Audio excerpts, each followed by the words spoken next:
Richard Reesaar, täna 0-2 kaotus Harju vastu, liiga liidrite lahing.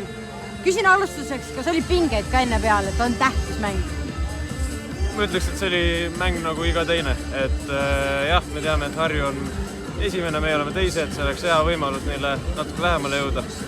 Aga me ei saa võtta seda mängu kui rohkem tähtsam kui järgmine või eelmine.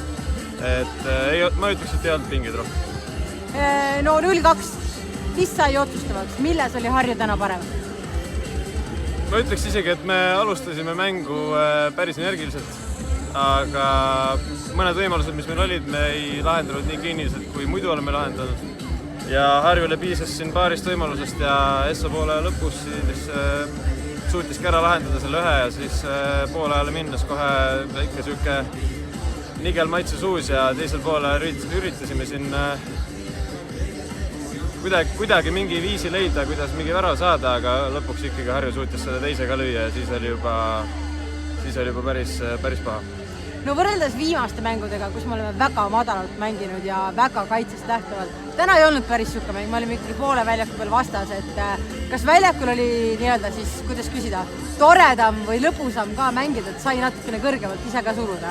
Jah, mina kaitsjana eriti, mu töö on kaitsmine, aga kui ma pean seda 90 minutit terve mäng tegema, siis sellest üdine natuke ära, et tahaks palliga ka natuke mängida ja täna tekkis neid võimalusi, aga kuna me ei ole saanud neid viimased mängud väga palliga mängida, siis see natuke andis tunda ka, et ei olnud kõige kindlam, aga ikkagi võimalus, nagu nägime, siis võimalusi tegelikult tekkis, aga lihtsalt peame nad ära lahendama paremini. No ma küsin sinu kui kaitse käest, et me oleme lasknud endale nüüd, kui ma eksi, 8 väravat lüüa tänase järel, ise löönud 18.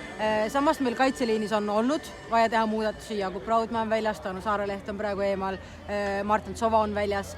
Sina küll esimese mängu olid väljas, oli teemal natukene, aga kuidas sa tunned, on see kaitseliin meil selles mõttes kindel, peab see, on teil seal hea olla? Seal ma ütleks, et meil on kindel plaan paigas. Praegu on niisugune hea kooslus tekkinud Igori, Kala ja Sossi ja minu vahel, et saame üksteisest aru, kõik lähme elu eest iga palli peale välja, aga täna jah, siin üksikud olukorrad suutis Harju ära karistada ja siit tuli täna 2. Et jah, see on natuke kurb mäik jääb suhu, aga mis teha. Aga midagi katki ei ole, et nagu sa ütlesid, üksteise mõistmine on olemas, nii et suurt probleemi tegelikult just ei ole ju. Ma ütleks küll, et siin Harju mängis lihtsalt väga ilusti välja need olukorrad ja meie mingisugused praagid ja kasutas need ära ja ma ütleks, et siin midagi traagilist on, et lähme võitleme edasi ja teeme tenni. Väga hea, viimasena, järgmisena ootab ees Paide U21. Viimati lõime neile 6 väravat, endale lasime 1.